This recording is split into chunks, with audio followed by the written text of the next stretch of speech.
नमस्कार दोस्तों, आज की इस ऑनलाइन यूट्यूब क्लासेस में आपका एक बार फिर से स्वागत है। देखिए, हम प्रेजेंट सिंपल टेंस कर रहे थे और उसके अंदर हमने जो किया था वो ये किया था कि सब्जेक्ट अगर सिंगुलर हो तो सेंटेंस का ट्रांसलेट हिंदी टू इंग्लिश किस प्रकार करेंगे, और सब्जेक्ट अगर आपका प्लूरल हो तो उसका ट्रांसलेशन किस प्रकार से करेंगे। तो देखिए, सेंटेंस जो होते हैं वो आपके 4 प्रकार के होते हैं। कल हमने जो सेंटेंस करे थे वो अफर्मेटिव सेंटेंस थे, कहने का मतलब साधारण या फिर जिनको हम सकारात्मक वाक्य कहते हैं। जैसे देखिए, मैं पुस्तक पढ़ता हूँ, वह घर जाता है, वह खाना खाती है, राम जयपुर रहता है, राम जयपुर से आता है, राम जयपुर जाता है। कहने का मतलब ये जो वाक्य थे वो साधारण वाक्य थे। इनको हम इंग्लिश में बोलते हैं अफर्मेटिव सेंटेंस, यानी साधारण या सकारात्मक वाक्य। इसका एक एग्जाम्पल बताया मैंने कि राम पुस्तक पढ़ता है।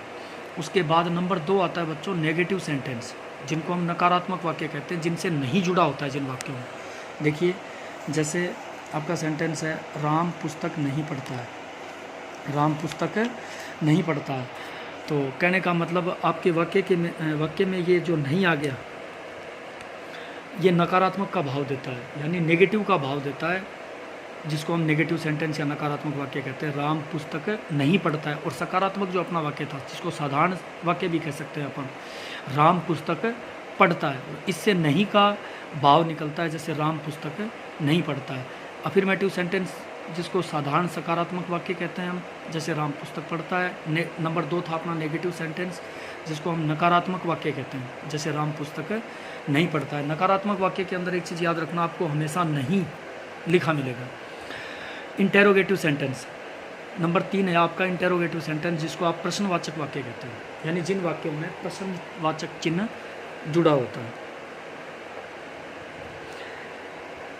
जैसे राम क्या पढ़ता है, राम क्या पढ़ता है, इसके लास्ट के अंदर जो ये क्वेश्चन मार्क दे रखा है वो आता है इंटेरोगेटिव सेंटेंस में, प्रश्नवाचक वाक्यों में। तो 3 प्रकार की सेंटेंस कर लिया मैंने, अफर्मेटिव, नेगेटिव, इंटेरोगेटिव। अब देखिए, इंटेरोगेटिव होते हैं बच्चों 2 प्रकार के।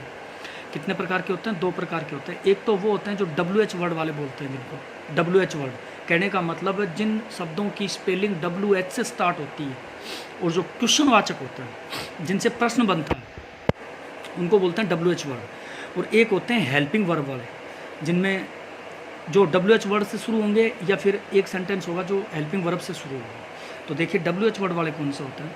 अगर सेंटेंस के बीच में WH वर्ड है, अगर वाक्य के बीच में अगर कोई क्या, क्यों, कब, कौन, कैसे, कहाँ, किस लिए आदि शब्द आएँ, तो वो वाक्य हमेशा WH वर्ड से शुरू होगा। अगर वाक्य के बीच में आए तो, अगर सेंटेंस के बीच में अगर WH वर्ड आते हैं तो वाक्य हमेशा WH वर्ड से शुरू होता है। अब WH वर्ड होते कौन से हैं? देखिए, वाट, इसमें देखिए WH से शुरू हो रहा है, WH, वाट की स्पेलिंग होती है WH।